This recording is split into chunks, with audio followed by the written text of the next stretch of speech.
Does dim gofyn I chi fod yn ddawnsiwr I fod yn athro dawns pen I gamp. Gallwch ymchwilio I ddawns gyda'ch dosbarth drwy wylio enghreifftiau o ddawnsio gwych ar-lein.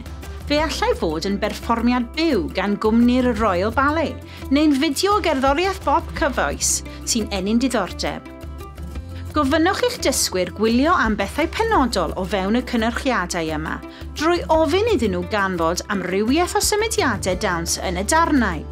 Cadwch olwg am neidiadau, troadau, ymestyn, troelli, teithio, rholio a siapiau cyrff cymesur ac angymesur. Dyma un syniad, cerdyn bingo ar holl eiriau allweddol yma I gadw llygad amdanyn nhw iddyn nhw wylio.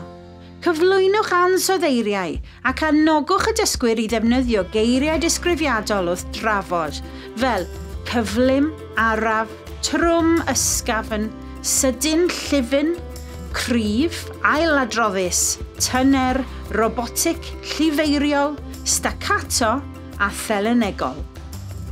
Fe allech arddangos yr eirfa ddawns benodol yma ar y wal neu ar gardiau fflach, mwyn i'r dysgwyr ddechrau defnyddio'r geiriau ynghyd destun eich gwersi.